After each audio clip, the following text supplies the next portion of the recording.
Sir ಇದು ಕಾಲ್ soup sir. Soup sir. ಇದು rasam ಇದಂಗಿದೆ soup.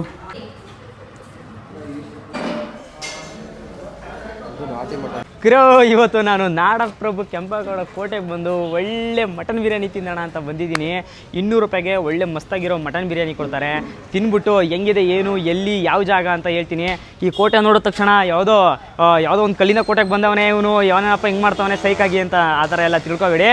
ಇಲ್ಲಿ ನೋಡಿ ಇದು ಬಂದು ಹೋಟ್ಲಿದು ಇಲ್ಲಿ ಕಾಣಿಸ್ತಾ ಇತ್ತಲ್ಲ, ಸೊ ಇದ್ರ ಪಕ್ಕದಲ್ಲಿ ಹಿಂಗಿರೋದು. ಇದೆಲ್ಲ ಒಂಥರ ನೋಡೋಕ್ಕೆ ಒಂಥರ ಸಕ್ಕತ್ತಾಗಿತ್ತಲ್ಲ ವೈಬು, ಅದಕ್ಕೋಸ್ಕರ ತೋರಿಸ್ದೆ ಅದನ್ನ ಅಷ್ಟೇ. ಇದು ಬಂದು ಈ ಹೋಟೆಲ್ ಹೆಸರು ಬಂದು ಸ್ವರ್ಣ ಹೋಟೆಲ್ ಅಂತ. ಇವರು 20 ವರ್ಷದಿಂದ ಈ ಹೋಟ್ಲನ್ನ ನಡ್ಸ್ಕೊಂಡು ಬರ್ತಿದ್ದಾರೆ. ಬೇರೆ ಕಡೆ ಇತ್ತಂತೆ, ಇಲ್ಲೊಂದು ಬಂಕ್ ಇದೆ ಇಲ್ಲಿ. ಆ ಬಂಕ್ ಹೆಸರು ಮಹಾಲಕ್ಷ್ಮಿ ಬಂಕ್ ಅಂತ ಕರೀತಿದ್ದಾರಂತೆ, ತುಂಬ ಫೇಮಸ್ ಅಂತೆ. ಅದ್ರ ಹಿಂದೆ ಇವರು ಸುಮಾರು 14 ವರ್ಷ ಸ್ಟಾರ್ಟ್ ಮಾಡಿದ್ರಂತೆ ಅಲ್ಲಿ. ಇಲ್ಲಿಗೆ ಬಂದು ಒಂದು 6 ಇಯರ್ಸ್ ಆಯ್ತಂತೆ. ಟೋಟಲು 20 ವರ್ಷ ಆಯ್ತಂತೆ ಇವರು ಸ್ಟಾರ್ಟ್ ಮಾಡಿ. ಬನ್ನಿ ಹೋಗೋಣ ಒಳಗಡೆ. ನೋಡಿ ಇಲ್ಲಿ ಯಾವುದೋ ಟ್ಯಾಂಕಿ ಬೇರೆ ಇದೆ. ಮೋಸ್ಟ್ಲಿ ಇದು ಕೈಗೆ ತೊಳಿಯೋಕೆ ಇರಬೇಕು, ಏನೋ ಗೊತ್ತಿಲ್ಲ. ನೋಡೋದ ಸ್ವರ್ಣ ಹೋಟ್ಲು ನೋಡಿ ಹೆಂಗಿದೆ ಆಯಿತಾ. ಇಲ್ಲಿ ನೋಡಿ, ಇಲ್ಲಿ ಇದು ಆ್ಯಕ್ಚುಲಿ ಈ ಬೋರ್ಡ್ಗೂ ಒಂದು ಇತಿಹಾಸ ಇದೆ. ಏನು ಅಂತಂತಂದರೆ ಎಲ್ಲ ಆಗಿನ ಕಾಲದಲ್ಲಿ ಹೆಂಗೆ ಅಂತಂತಂದರೆ ಈ ಥರ ಬೋರ್ಡ್ ಮಾಡಿಸ್ಬಿಟ್ಟು ಈ ಥರ ಪೇಂಟ್ ಮಾಡಿಸ್ಬಿಟ್ಟು ಮಸ್ತಾಗಿ ಈ ಕಡೆ ಒಂದು ಟಗರು ಆ ಕಡೆ ಒಂದು ಮೀನ ಇಟ್ಬಿಟ್ರೆ ಇದೇ ಮಿಲ್ಟ್ರಿ ಹೋಟ್ಲು. ಪಕ್ಕ ಪ್ಯೂರ್ ಹಳೆಯ ಕಾಲದ ಮಿಲ್ಟ್ರಿ ಹೋಟ್ಲು ಅಂತಲೇ ಕಾಣಿಸ್ಬಿಡ್ತದೆ ಇದು. ಈ ಮೋಸ್ಟ್ಲಿ ಬೋರ್ಡೆಲ್ಲ ಇವರು ಜಮಾನ್ದಲ್ಲೇ ಮಾಡಿಸಿರ್ಬೇಕು. ಅಂದರೆ ಇವ್ರದ್ದು ಹಳೆ ಹೋಟ್ಲಿತ್ತಲ್ಲ ಅಲ್ಲಿ, ಆ ಬೋರ್ಡ್ನ ತಗೊಬಂದು ಇಲ್ಲಿ ಇಕ್ಕವ್ರೆ ಆಯಿತಾ. ಒಳಗಡೆ ಹೋಗೋಣ, ಬಿರಿಯಾನಿ ಹೆಂಗಿದೆ ಏನು ಎತ್ತ ಎಲ್ಲ ಟೇಸ್ಟ್ ಮಾಡೋಣ. ಸೊ 200 ರೂಪಾಯಿ ಬಿರಿಯಾನಿ ಯಾವ ಥರ ಇರುತ್ತೆ. ಇಲ್ಲಿ ಚಿಕನು ಮಟನ್ನು ಎರಡೂ ಸಿಗುತ್ತೆ. ಬೆಳಿಗ್ಗೆ 7 ಗಂಟೆಗೆ ಸ್ಟಾರ್ಟ್ ಆಗುತ್ತಂತೆ. ಬೆಳಿಗ್ಗೆ ನಾಷ್ಟಕ್ಕೆ ವೆಜ್ ಬೇಡ ನಾನ್ ವೆಜ್ ತಿನ್ನೋಣ ಅಂತಂದವರು ಇಲ್ಲಿಗೆ ಆರಾಮಾಗಿ ವಿಸಿಟ್ ಮಾಡ್ಬೋದು. ಹೊಟ್ಟೆ ತುಂಬ ಅಲ್ಲ, ಗಂಟಲು ಪೂರ್ತಿ ತಿನ್ಬೋದಾ? ಟೇಸ್ಟ್ ಹಂಗಿರುತ್ತಾ ನೋಡೋಣ ಬನ್ನಿ. ಸರ್ ಇದು ಮಟನ್ ಬಿರಿಯಾನಿ. ಇದು ಇವತ್ತು ಗುರುವಾರ ಆಗಿರೋದ್ರಿಂದ ಸ್ವಲ್ಪ ಕಡಿಮೆ ಮಾಡ್ಕೊಂಡಿದ್ದೀವಿ. ಗುರುವಾರ ಶನಿವಾರ ಬಿಸ್ನೆಸ್ ಕಡಿಮೆ ಇರುತ್ತೆ. ನಮ್ಮದು ಮಾಮೂಲಿ ಭಾನುವಾರ ಮಂಗಳವಾರ ಶುಕ್ರವಾರ 3 ದಿನ ಬಿಸ್ನೆಸ್ ಚೆನ್ನಾಗಿ ನಡೆಯುತ್ತೆ. ಆಗಾಗ ನಾವು ಒಂದೊಂದು ಬ್ಯಾಚ್ಗೆ ನಾವು ಮಟನ್ ಪಲಾವ್ 30 kg ಸ್ಟಾರ್ಟ್ ಮಾಡ್ತೀವಿ. ಒಂದು ದಿನಕ್ಕೆ 1 ಕ್ವಿಂಟಲ್ವರೆಗೂ ಕಲಿ ಮಾಡ್ತೀವಿ. ಯಾವುದು ಭಾನುವಾರ ಮಂಗಳವಾರ ಶುಕ್ರವಾರ. ಮಾಮೂಲಿ ಗುರುವಾರ ಶನಿವಾರ ಬಂತು ಅಂದರೆ ಸ್ವಲ್ಪ ಡೌನ್ ಇದೆ. ಅದು ಇವತ್ತು ನಾವು ಮಾಡಿರೋದು ಒಂದು 20 kg ಹಾಕೊಂಡಿದ್ದೀವಿ ಅಷ್ಟೇ. ಮಟನ್ ಬಿರಿಯಾನಿ, ಇದು ಚಿಕನ್ ಬಿರಿಯಾನಿ, ಇದು ಅಷ್ಟೇ. ಮಟನ್ ಬಿರಿಯಾನಿ ಚಿಕನ್ ಬಿರಿಯಾನಿ ಎರಡೂ ಚೆನ್ನಾಗಿ ಓಡುತ್ತೆ. ಎರಡೂ ಲೈಕ್ ಮಾಡಿ ತಿಂತಾರೆ ಜನ ಇಲ್ಲಿ. ಚಿಕನ್ ಸ್ವಲ್ಪ ತೋರಿಸಿ ನೋಡೋಣ. ನೋಡಿ ಇದು ಸರ್ ಯಾವ ಸ್ಟೈಲ್ ಬಿರಿಯಾನಿ ಇದು? ಇದು ನಾಟಿ ಸ್ಟೈಲ್ ಬಿರಿಯಾನಿ. ಇದು ಸರ್ ನಾಟಿ ಸ್ಟೈಲು. ಹಾಂ, ನೀವು ಸರ್ 20 ವರ್ಷದಿಂದನೂ ಸರ್ ಹಿಂಗೆ ಮಾಡ್ತಾ ಇರೋದು? 20 ವರ್ಷದಿಂದ ಇದೇ ರೀತಿ ಮಾಡ್ತಾ ಇರೋದು ನಾವು. ಬಟ್ ನಮ್ಮಲ್ಲಿ ಮಟನ್ ಬಿರಿಯಾನಿ ಜಾಸ್ತಿ ಸೇಲ್ ಆಗುತ್ತೆ, ಚಿಕನ್ ಬಿರಿಯಾನಿ ಜಾಸ್ತಿ ಸೇಲ್ ಆಗುತ್ತೆ. But compared to chicken biryani mutton biryani ಸ್ವಲ್ಪ ಜಾಸ್ತಿ ಸೇಲ್ ಆಗುತ್ತೆ. ಆ್ಯಂಡ್ ನಮಗೆ ಇನ್ನೊಂದು ಇಲ್ಲಿ ಸುತ್ತಮುತ್ತ ಎಲ್ಲ ಕಡೆ ಲೋಕಲ್ಸು, ಸುತ್ತಮುತ್ತ ಹಳ್ಳಿ ಜನ ಎಲ್ಲ ಕಡೆಯಿಂದ ಜನ ಬರ್ತಾರೆ. ಆ್ಯಂಡ್ ಬೆಂಗಳೂರಿಂದ ಕೂಡ ಬರ್ತಾರೆ, ಮೈಸೂರು, ಮಂಡ್ಯ, ತುಮಕೂರು, ಕೊಳ್ಳೇಗಾಲ ಎಲ್ಲ ಕಡೆ ಜನ ಬರ್ತಾರೆ. ಕೆಲವರು ಬರೋಕ್ಕಾಗಲ್ಲ ಅಂತ ಫೋನ್ ಮಾಡೋರಿಗೆ ನಾವು ಇಲ್ಲಿಂದ ಬಸ್ ಹಾಕಿ ಪಾರ್ಸಲ್ನು ಕೂಡ ಕಳಿಸ್ತೀವಿ.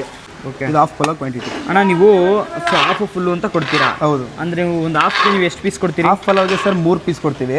ಫುಲ್ ಬಿರಿಯಾನಿಗೆ 5ರಿಂದ 6 ಪೀಸ್ ಬರುತ್ತೆ. 5ರಿಂದ 6 ಪೀಸ್ ಬರುತ್ತೆ? ಹೌದು. ಒಂದು ಸ್ವಲ್ಪ ಪೀಸ್ ಸಣ್ಣ ಇತ್ತು ಅಂದರೆ 6 ಪೀಸ್ ಬರುತ್ತೆ. ಚಿಕನ್ ಬಿರಿಯಾನಿ ಎಷ್ಟು plate? Chicken biryani plate 120, half 70 ರೂಪಾಯಿ. ಹಾಫ್ 70 ರೂಪಾಯಿ. ಹೌದು ಸರ್. ಇದು ಈಗ ಬಿರಿಯಾನಿ ಜೊತೆಗೆ ಸಾಂಬಾರು ಕೊಡ್ಬೇಕಲ್ಲ, ಅದಕ್ಕೆ ಚಿಕನ್ ಹಾಕ್ಬಿಟ್ಟು ಸ್ವಲ್ಪ ಸಾಂಬಾರು ಮಾಡ್ಕೊಂಡಿದ್ದೀವಿ. ಸಾಂಬಾರಲ್ಲಿರೋ ಚಿಕನ್ನ ತಗೊಂಡು ಸಿಂಪಲ್ ಆಗಿ ಫ್ರೈ ಮಾಡಿರೋದಷ್ಟೇ ಅಷ್ಟೇ. ಮಧ್ಯಾಹ್ನ ಅಂದರೆ ನೆಕ್ಸ್ಟ್ ಬ್ಯಾಚು ಇದಾದ್ಮೇಲೆ ಸ್ವಲ್ಪ ಮಸಾಲೆ ಎಲ್ಲ ಆಡಿಸಿ ಸೆಪ್ರೇಟು ಬರೀ ಚಿಕನ್ ಫ್ರೈನೇ ಮಾಡ್ತೀವಿ, ಗ್ರೇವಿ ಟೈಪು. ಇದು ಸ್ವಲ್ಪ ಸಾಂಬಾರು ಬಿರಿಯಾನಿಗೆ ಕೊಡೋಕ್ಕೋಸ್ಕರ ಮಾಡಿರೋದು. ಸಾಂಬಾರಿನಿಂದ ಎತ್ಕೊಂಡು ಸ್ವಲ್ಪ ಇದು ಮಿಕ್ಸ್ ಮಾಡಿರೋದಷ್ಟೇ. ಇಲ್ಲಿದೆ ಸಾಂಬಾರು.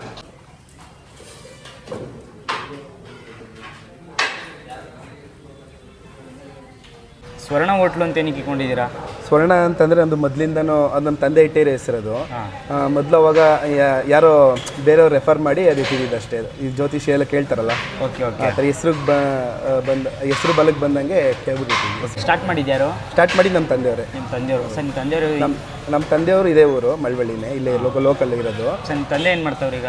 ನಮ್ಮ ತಂದೆ ಅವರು ಇಲ್ಲೇ ವರ್ಕ್ ಮಾಡ್ತಾರೆ. ಓಕೆ, ಮಾಡಿ 20 ವರ್ಷ ಆಯಿತು ಸರ್. 20 ವರ್ಷದಿಂದನೂ ಸರ್ ಇಲ್ಲೇ ಇದ್ದೀರಾ? 20 ವರ್ಷ ಅಂದರೆ ಇಲ್ಲಿಗೆ ನಾವು ಶಿಫ್ಟ್ ಆಗಿ 6 ಇಯರ್ಸ್ ಆಯಿತು. ಇದಕ್ಕೂ ಮುಂಚೆ ಇಲ್ಲಿ ಮಹಾಲಕ್ಷ್ಮಿ ಟೆಕ್ಸ್ ಪಕ್ಕ ಪೆಟ್ರೋಲ್ ಬಂಕ್ ಇದೆಯಲ್ಲ, ಅದ್ರ ಆಪೋಸಿಟ್ ಚಿಕ್ಕದಾಗಿ ಮಾಡ್ಕೊಂಡಿದ್ವಿ. ಇಲ್ಲಿಗೆ ಶಿಫ್ಟ್ ಆಗಿ ನಾವು 6 ವರ್ಷ ಆಯಿತು. ಟೋಟಲ್ 20 ವರ್ಷದಿಂದ ಮಾಡ್ತೀವಿ. 20 ವರ್ಷದಿಂದ. ಸರ್ ನಿಮ್ಮ ಹತ್ರ ಇಲ್ಲೇನೇನು ಸಿಗುತ್ತೆ? ನಮ್ಮ ಹತ್ರ ಬೆಳಗ್ಗೆ ಮಟನ್ ಬಿರಿಯಾನಿ, ಚಿಕನ್ ಬಿರಿಯಾನಿ, ಕಾಲು ತುಪ್ಪು, ಕಬಾಬು, ಚಿಕನ್ ಫ್ರೈ ಈ ಥರ ಸಿಗುತ್ತೆ. ಬೆಳಗ್ಗೆ 7:30ಇಂದ ಸ್ಟಾರ್ಟ್ ಆದರೆ ಮಧ್ಯಾಹ್ನ 11:30ವರೆಗೂ ಇದೇ ಐಟಮ್ ಸಿಗುತ್ತೆ. ಅದಾದಮೇಲೆ ನಂತರ ಮಧ್ಯಾಹ್ನ ಊಟದ ಐಟಮ್ಸು ಮುದ್ದೆ, ರೈಸು, ಪರೋಟ, ಚಿಕನು, ಮಟನ್, ಬೋಟಿ, ತಲೆ ಮಾಂಸ, ಸಾಂಬಾರು ಮೀನು, ಫ್ರೈ ಮೀನು, ಕಬಾಬು ಈ ಥರ ಇನ್ನೂ ಸುಮಾರು ಐಟಮ್ಗಳು ಸಿಗುತ್ತೆ. ಅದು ಸರ್ ಎಷ್ಟು ಗಂಟೆಗೆ ಬರಬೇಕು? ಮಧ್ಯಾಹ್ನ ನಾವು ಒಂದು 12 ಗಂಟೆಯಿಂದ ಸ್ಟಾರ್ಟ್ ಆಗುತ್ತೆ ಊಟ. ಎಷ್ಟು 12 ಗಂಟೆ? ಹೌದು 12 ಗಂಟೆಗೆ ಸ್ಟಾರ್ಟ್ ಆದರೆ ನೈಟ್ 10 ಗಂಟೆವರೆಗೂ ಸಿಗುತ್ತೆ. ನೈಟ್ 10 ಗಂಟೆವರೆಗೂ ಸಿಗುತ್ತೆ. ಸರ್ ಇವಾಗ ಏನೇನು ರೆಡಿ ಇದೆ? ಇವಾಗ ಮಟನ್ ಬಿರಿಯಾನಿ ಇದೆ, ಕಾಲ್ ಸೂಪ್ ಇದೆ, ಕುಷ್ಕ ಇದೆ, ಚಿಕನ್ ಬಿರಿಯಾನಿ ಇದೆ, ಚಿಕನ್ ಫ್ರೈ ಇದೆ. ಸರ್ ಈ ಚಿಕನ್ ಬಿರಿಯಾನಿ, ಮಟನ್ ಬಿರಿಯಾನಿ ಮತ್ತು ಸರ್ ಈ ಕಾಲ್ ಸೂಪ್ ರೆಗ್ಯುಲರ್ಗೆ ಡೈಲಿ ಸಿಗುತ್ತಾ? ಡೈಲಿ ರೆಗ್ಯುಲರಾಗಿ ಸಿಗುತ್ತೆ. ಸೋಮವಾರ ಬಿಟ್ಟು ಸೋಮವಾರ ಒಂದಿನ ರಜೆ ಇರುತ್ತೆ. ವೀಕ್ಲಿ 6 ಡೇಸು ಕಂಪಲ್ಸರಿ ಸಿಗುತ್ತೆ. ಬಿರಿಯಾನಿ ಮಾತ್ರ ಸರ್ ಬೇಗ ಮಾಡ್ಕೊಳ್ಳೋದಾ ನೀವು ಡೈಲಿ? ಬಿರಿಯಾನಿ ಬೇಗ ಮಾಡ್ಕೋತೀವಿ. ಬೆಳಗ್ಗೆ ಒಂದು 7:30ಗೆ ರೆಡಿ ಆಗಿಬಿಡುತ್ತೆ ಬಿರಿಯಾನಿ. ಹೌದು 7:30ಗೆ ರೆಡಿ ಮಾಡ್ಕೊಂಡು 7:30ಗೆ ರೆಡಿ ಆಗುತ್ತೆ. ಇವಾಗ ಸರ್ ಪ್ರೆಸೆಂಟಾಗಿ ಎಲ್ಲಿನೂ ಗ್ಯಾಸ್ ಸಿಗ್ತಾ ಇಲ್ಲ ಅಂದರೆ ನೀವು ಸರ್ ಯಾವುದ್ರಲ್ಲಿ ಅಂದರೆ ಸರ್ ಅಡುಗೆ ಎಲ್ಲ ಮಾಡೋದು? ಸರ್ ನಾವು ಮೊದಲಿಂದನೂ ಸೌದೆ ಒಲೆಯಲ್ಲೇ ಮಾಡ್ತಾ ಇರೋದು. ಗ್ಯಾಸಿಂದ ನಮಗೇನೋ ಡಿಫ್ರೆನ್ಸ್ ಏನೋ ಇದಾಗಲ್ಲ. ಮೊದಲಿಂದನೂ ನಾವು ಸೌದೆ ಒಲೆಯಲ್ಲೇ ಮಾಡ್ತೇವೆ. ಸಣ್ಣ ಪುಟ್ಟ ಫ್ರೈಡ್ ಡ್ರೈಗೆ ಅಥವಾ ಈ ಸ್ಟೀಮಲ್ಲಿ ಬಿಸಿ ಇರಲಿ ಐಟಮ್ ಅನ್ನೋದಕ್ಕೋಸ್ಕರ ಗ್ಯಾಸ್ ಯೂಸ್ ಮಾಡ್ತಿದ್ವಿ ಅಷ್ಟೇ. ಅದು ಜಾಸ್ತಿ ಏನೋ ಯೂಸ್ ಮಾಡ್ತಿರ್ಲಿಲ್ಲ. ಅದರಿಂದ ನಮಗೇನು ಚೇಂಜಸ್ ಇಲ್ಲ ಅದರಿಂದ. ಈಗ ಒಂದು ಮಟನ್ ಬಿರಿಯಾನಿ ತೊಗೊಂಡಿದ್ದೀನಿ, ಒಂದು ಕಾಲ್ ಸೂಪು. ನಾನು ಆಗಲೇ ಹೇಳಿದ್ನಲ್ಲ ಏನಪ್ಪ ಒಂಥರ ರಸಮ್ ಇದ್ದಂಗಿದೆ ಅಂತಂತ. ಸೇಮ್ ರಸಮ್ ಥರನೇ ಕಾಣಿಸ್ತಾ ಇದೆ. ನೋಡೋಣ ಕುಡ್ದಾದ್ಮೇಲೆ ಅದು ಯಾವ ಥರ ಫ್ಲೇವರ್ ಕೊಡುತ್ತೆ, ಹೆಂಗಿದೆ ಅಂತ. ಒಂದೊಳ್ಳೆ ಚೆನ್ನಾಗಿರೋ ಕಾಲು ಕೊಟ್ಟವ್ರೆ. ಚೆನ್ನಾಗಿರೋ ಕಾಲು ನೋಡಿ, ಆಲ್ಮೋಸ್ಟ್ ಒಂಥರ ಚೆನ್ನಾಗಿ ಬೇಯಿಸಿ ಒಂಥರ ಬೆಣ್ಣೆ ಮಾಡ್ದಂಗೆ ಮಾಡಿಕೊಟ್ಟವ್ರೆ. ಕೈಗೆ ಎಲ್ಲ ಮುರಿದೋಯ್ತದೆ, ಮುಟ್ಟಿದ್ರೆ ಮುರಿದೋಯ್ತೈತೆ. ಆ್ಯಕ್ಚುಲಿ ಬಿರಿಯಾನಿ ಇಲ್ಲ ಐತಲ್ಲ, ಇದನ್ನು ಆಮೇಲೆ ಟೇಸ್ಟ್ ಮಾಡ್ತೀನಿ. ಫಸ್ಟು ತಿನ್ಬಿಟ್ಟು ಇದು ಹೆಂಗೈತೆ ಅಂತ ಫಸ್ಟು ನೋಡೋಣ. ನೋಡಿ ಇಲ್ಲಿ ಚೆನ್ನಾಗಿ ಬೇಯಿಸೋರೆ, ಕ್ಲೀನಾಗಿ ಬೇಯಿಸಿ ನೋಡಿ. ಇಲ್ಲಿ ಮುಟ್ಟಿದ್ರೆ ಆಹಾ ಏನು ಗುರು, ಮಜ್ಜಿಗೆನ ಕಡಿದ್ಬಿಟ್ಟು ಬೆಣ್ಣೆ ಮುರಿದಾಗ ಸಾಫ್ಟಾಗಿರುತ್ತಲ್ಲ, ಬೆಣ್ಣೆನ ಮುರಿದಾಗ ಹಂಗಿದೆ ಆ್ಯಕ್ಚುಲಿ. ಥರ ಸಖತ್ತಾಗಿದೆ. ಜೊತೆಲಿ ಒಂದು ಲೆಮನ್ ಕೊಟ್ಟವ್ರೆ. ಲೆಮನ್ನು ಬೇಡ, ಆಮೇಲೆ ಇಂಟ್ಕೊಳ್ಳೋಣ. ಫಸ್ಟು ಹೆಂಗಿದೆ ಅಂತ ನೋಡೋಣ. ಫಸ್ಟು ಇಲ್ಲಿ ಕೊಟ್ಟವ್ರಲ್ಲ ಸೂಪ್ ನೋಡೋಣ.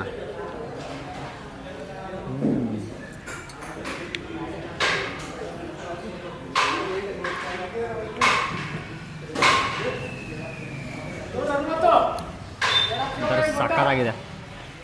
ನಾನು ಏನೋ ಒಂಥರ ರಸಮ್ ಟೈಪ್ ಐತೆ, ಹೆಂಗೈತೆ ಏನೋ ಅಂತ ಅಂದ್ಕೊಂಡೆ. ಅದಕ್ಕೆ ಅವ್ರನ್ನೇ ಕಳ್ಬಿಟ್ಟೆ ಡೈರೆಕ್ಟ್ ಓನರ್ನ. ಆಲ್ಮೋಸ್ಟ್ ಎಲ್ಲರೂ ಸೊ ಇದೇ ಥರ ಇಷ್ಟಪಡೋದು ಅಂತಂದ್ರು. ನನಗೂ ಇಷ್ಟ ಆಯ್ತು. ಇದು ಸೂಪು ಚೆನ್ನಾಗಿದೆ. ಜೀರಿಗೆ ಎಲ್ಲ ಹಾಕಿ ಒಳ್ಳೆ ಮಸ್ತಾಗಿ ಮಾಡೋರೆ. ಚೆನ್ನಾಗಿದೆ ಸೂಪ್ ಅಂತೂ, ಸಖತ್ತಾಗಿದೆ. ಇದು ಸೂಪ್ ಬಂದು ಇಲ್ಲಿ ಲೆಗ್ ಕೊಡ್ತಾರಲ್ಲ, ಇದು ಲೆಗ್ ಮೇಲೆ ಡಿಪೆಂಡ್ ಆಗುತ್ತಂತೆ ಪ್ರೈಸು, ಫಿಕ್ಸ್ ಇಲ್ಲ. ಅದರಿಂದ ನಮಗೆ ಕೊಟ್ಟಿರೋ ಲೆಗ್ ಎಷ್ಟೋ ಗೊತ್ತಿಲ್ಲ, ಎಷ್ಟು ರೂಪಾಯಿ ಅಂತಂತ. ಅಲ್ಲಿ ಬೋರ್ಡಲ್ಲಿ ಎಷ್ಟು 130 ರೂಪಾಯಿ ಅಂತ ಹಾಕೋರೆ. 130 ರುಪೀಸ್ ಒಂದು ಲೆಗ್ ಅಂತ. ಇಲ್ಲಿ ಕಾಲ ಮೇಲೂ ಡಿಪೆಂಡ್ ಆಗುತ್ತಂತೆ. ನೋಡಿ ಇಲ್ಲಿ ಸಖತ್ತಾಗಿ ಬೇಯಿಸ್ಬಿಟ್ಟವ್ರೆ. ನೋಡೋಣ ಟೇಸ್ಟ್ ಮಾಡೋಣ.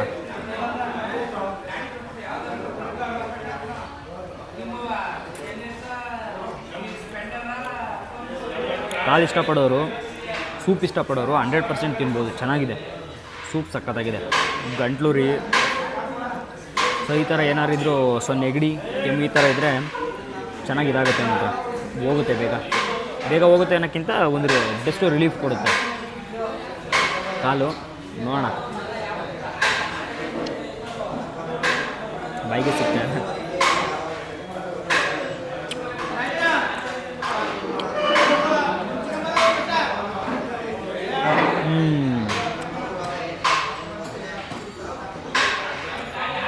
ಚೆನ್ನಾಗಿದೆ ಗುರು, ಸಾಫ್ಟಾಗಿ ಬೆಂದ್ಬಿಟ್ಟೈತಲ್ಲ,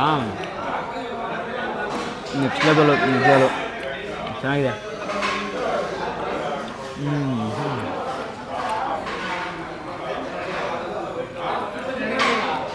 ಜಾಸ್ತಿ ಅಗಿಯೋದೇ ಬೇಡ, ಹಂಗೆ ಹೋಗ್ಬಿಡುತ್ತೆ. ಸಖತ್ತಾಗಿದೆ ಮಾತ್ರ. ಬಾಯೊಳಗೆ ಹೋದಕ್ಕೆ ಬೆಸ್ಟ್ ಫೀಲ್ ಕೊಡುತ್ತೆ ಮಾತ್ರ. ತುಂಬ ಇಷ್ಟ ಆಯಿತು, ಸೂಪ್ ಇಷ್ಟ ಆಯಿತು. ಕಾಲನ್ನ ಇವ್ರು ಆಲ್ಮೋಸ್ಟ್ ಎಲ್ಲ ಸೌದೆ ಒಲೆ ಅಡುಗೆ ಅಲ್ವಾ ಮಾಡೋದು, ಬೇಗ ಬೆಂದೋಗ್ಬಿಡುತ್ತೆ. ಚೆನ್ನಾಗಿದೆ ಒಂಥರ ಕಾಲು. ಸೂಪ್ಗೆ ಸರಿಯಾಗಿ ಡಿಪ್ ಮಾಡಿ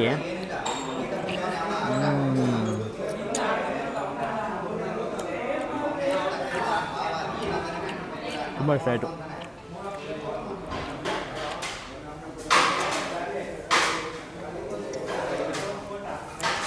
ಬಾಯೊಳಕ್ಕೆ ಹೋದರೆ ಮೂಳೆ ಹಂಗೆ ಆಚೆ ಬರ್ತವೆ. ಆಲ್ರೆಡಿ ನಾನು ಅರ್ಧ ಕಾಲು ಪೂರ್ತಿ ಖಾಲಿ ಮಾಡೇಬಿಟ್ಟೆ, ಇನ್ನು ಅರ್ಧ ಕಾಲೇ ಇರೋದು. ಸಖತ್ತಾಗಿದೆ.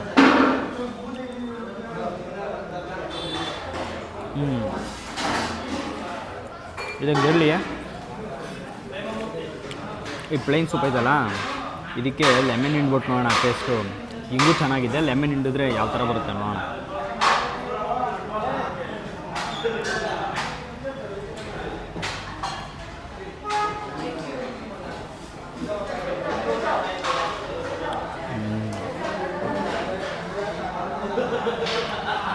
ಓಕೆ, ಹಿಂಗೂ ಚೆನ್ನಾಗಿದೆ, ಹಂಗೂ ಚೆನ್ನಾಗಿದೆ, ಹಿಂಗೂ ಚೆನ್ನಾಗಿದೆ. ಓಕೆ, ಬಿರಿಯಾನಿಗೆ ಹೋಗ್ಬಿಡೋಣ.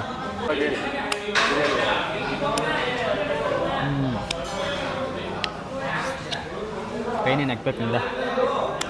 ಇದು ಆಮೇಲೆ ತಿಂದು ಖಾಲಿ ಮಾಡ್ತೀನಿ ನಾನು. ಈಗ ಬಿರಿಯಾನಿ ಟೇಸ್ಟ್ ಮಾಡ್ಬೋಣ. ನೋಡಿ, ಬಿರಿಯಾನಿ 200 ರೂಪಾಯಿ ಬಿರಿಯಾನಿ.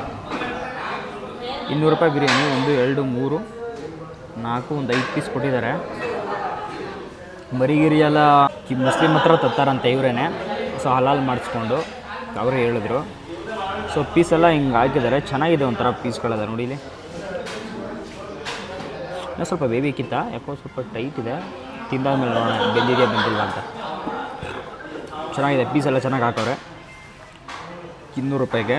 ಬಟ್ 200 ರೂಪಾಯಿಗೆ ವರ್ತಾ? ಫಸ್ಟು ಅದನ್ನು ನೋಡೋಣ, ಫಸ್ಟು ಟೇಸ್ಟ್ ಮಾಡೋಣ. ನನ್ನ ಪ್ರಕಾರ ಮೊಟ್ಟೆ ಎಲ್ಲ ಎಕ್ಸ್ಟ್ರಾ ಅಂದ್ಕೊತೀನಿ. ಮೊಟ್ಟೆ ಎಲ್ಲ ಎಕ್ಸ್ಟ್ರಾ ಇರಬೇಕು. ಹಾಂ, ಓಕೆ. ಇದು ನೋಡೋಕ್ಕೆ ಆ್ಯಕ್ಚುಲಿ ರೈಸ್ ಪಟ್ಟೆ ಥರ ಇದೆ. ನೋಡೋಣ ಟೇಸ್ಟ್ ಹೆಂಗಿದೆ ಅಂತಂತ.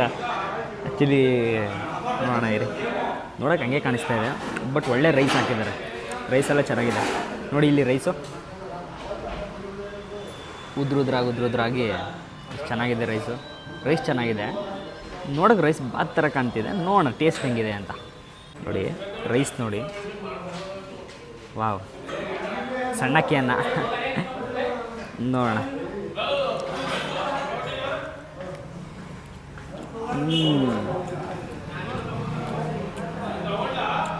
ತಿಂದಮೇಲೆ ಗೊತ್ತಾಗೋದು ರೈಸ್ ಬಾತ ಮಟನ್ ಪಲಾವ ಅಂತ. ಆಲ್ಮೋಸ್ಟ್ ಇವರು ಬಿರಿಯಾನಿ ಏನಲ್ಲ, ಎಲ್ಲ ಮಟನ್ ಪಲಾವ್ ಅಂತಾರೆ. ಚೆನ್ನಾಗಿದೆ. ರೈಸ್ ಬಾತ್ ಥರ ಏನಿಲ್ಲ, ನೋಡೋಕೆ ಆ ಥರ ಕಾಣಿಸುತ್ತೆ ಅಷ್ಟೇ. ಚೆನ್ನಾಗಿದೆ.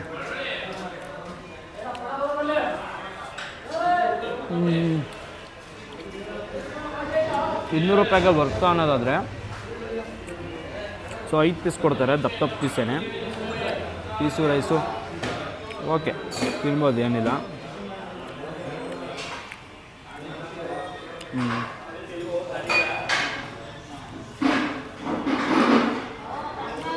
ಓಕೆ, ನೋಡಿ ಇಲ್ಲಿ ಪೀಸ್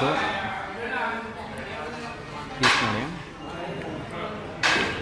ಮೋಸ್ಟ್ಲಿ ಡ್ರೈ ಆಗಿರೋದಕ್ಕೆ ಈ ಥರ ಕಾಣಿಸ್ತೈತೆ, ಏನೋ ಗೊತ್ತಿಲ್ಲ. ಇದು ಟೇಸ್ಟ್ ಮಾಡೋಣ ಹೆಂಗಿದೆ. ಹಾಂ, ಓಕೆ.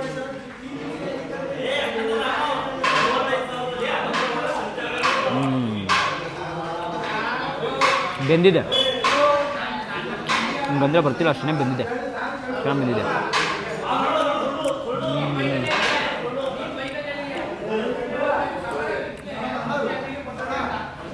ಚೆನ್ನಾಗಿದೆ. ರೈಸ್ ಒಟ್ಟಿಗೆ ತಿನ್ಬೋಣ.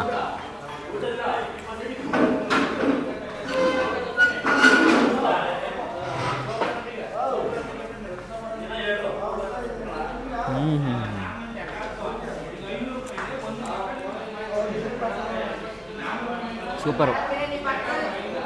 ಬೆಳಿಗ್ಗೆ ಇಲ್ಲೇ ಬಸ್ ಸ್ಟ್ಯಾಂಡ್ ಇದೆಯಂತೆ. ಬಸ್ ಸ್ಟ್ಯಾಂಡಿಂದ ಆಲ್ಮೋಸ್ಟ್ ಎಲ್ಲ ಡ್ರೈವರ್ಗಳು, ಎಲ್ಲ ಕಂಡಕ್ಟರ್ಗಳು ಪ್ರತಿಯೊಬ್ಬರು ಬಂದು ಎಲ್ಲ ಇಲ್ಲೇ ತಿಂತಾರಂತೆ. ಬೆಳಿಗ್ಗೆ ನಾಷ್ಟಕ್ಕೇ ಎಲ್ಲ ರೆಡಿ ಇರುತ್ತೆ. ಈ ಕಾಲು ಸೊಪ್ಪು, ಈ chicken biryani, mutton biryani, so ಇಷ್ಟು, ಮತ್ತು ಇದು ಫ್ರೈ ಮತ್ತು ಚಿಕನ್ ಫ್ರೈ ರೆಡಿ ಇರುತ್ತಂತೆ. ಬೆಳಿಗ್ಗೆ ಬಂದು 7 ಗಂಟೆಗೆ ರೆಡಿ ಇರುತ್ತಂತೆ. ಆರಾಮಾಗಿ ಎಲ್ಲ ತಿನ್ಬೋದು ಬಂದು. ಸರ್ ಮಟನ್ ಎಲ್ಲ ನಾವು ಇಲ್ಲೇ ನಮ್ಮ ಮಳವಳ್ಳಿ ಸಂತೆ ನಡೆಯುತ್ತೆ ಪ್ರತಿ ಶನಿವಾರ. ಮಳವಳ್ಳಿ ಸಂತೆಯಲ್ಲಿ ನಾವೇ ಚೆನ್ನಾಗಿರೋ ಮರಿಗಳನ್ನ ಸೆಲೆಕ್ಟ್ ಮಾಡಿ, ನಾಟಿ ಮರಿಗಳನ್ನ ಒಂದು 10ರಿಂದ 12 kg ಬರುವಂಥ ಮರಿಗಳನ್ನ ತಗೊಬಂದು ನಾವೇ ಇಲ್ಲಿ ಹಾಕೋತೀವಿ.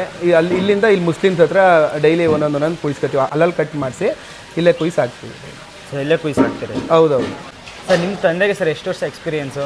ನಮ್ಮ ತಂದೆಗೆ ಒಂದು 25-30 ವರ್ಷದಿಂದನೂ ಎಕ್ಸ್ಪೀರಿಯೆನ್ಸ್ ಇದೆ. ಬಟ್ ನಾವು ಹೋಟ್ಲು ಸ್ಟಾರ್ಟ್ ಮಾಡಿ ಒಂದು 20 ವರ್ಷ ಆಯಿತು. 20 ವರ್ಷದಿಂದ ಅವರೇ ಇಲ್ಲಿ ಕುಕ್ ಮಾಡೋದು. ಓಕೆ. ಅವರಿಂದ ನಾವೆಲ್ಲ ಕಲ್ತ್ಕೊಂಡು ಈಗ ಸುಮಾರಾಗಿ ಮಾಡ್ತೀವಿ. ಓಕೆ. ಈ ಹೋಟ್ಲದು ಎಕ್ಸಾಕ್ಟ್ ಲೊಕೇಶನ್ ಬಂದು ಮಳವಳ್ಳಿಗೆ ಬಂದುಬಿಟ್ಟು ಗೌರ್ಮೆಂಟ್ ಬಸ್ ಸ್ಟ್ಯಾಂಡ್ ಯಾವುದು ಅಂತ ಕೇಳಿದ್ರೆ ಯಾರು ಬೇಕಾದರೂ ಹೇಳ್ತಾರೆ. ನಾವು ಅದೇ ಥರ ಈ ಹೋಟ್ಲನ್ನ ಕೇಳಿಕೊಂಡು ಬಂದಿದ್ದು ಎಲ್ಲಿ ಅಂತಂತ. ಅವರು ಇಲ್ಲಿ ತೋರಿಸಿದ್ರು. ಗೌರ್ಮೆಂಟ್ ಬಸ್ ಸ್ಟ್ಯಾಂಡ್ ಇದೆ ಅಲ್ಲಿ ನೋಡಿ, ಅಲ್ಲಿ ಕಾಣಿಸ್ತಾ ಇತ್ತಲ್ಲ ಅಲ್ಲಿ, ಇದು ಗೌರ್ಮೆಂಟ್ ಬಸ್ ಸ್ಟ್ಯಾಂಡು ಆಯಿತಾ. ಇದ್ರ ಆಪೋಸಿಟ್ನಲ್ಲೇ ಈ ಹೋಟ್ಲು ಬರುತ್ತೆ. ಅದರ ಆಪೋಸಿಟ್ನಲ್ಲೇ ಈ ಹೋಟ್ಲು ಬರುತ್ತೆ. ಬೇಗ ಬನ್ನಿ.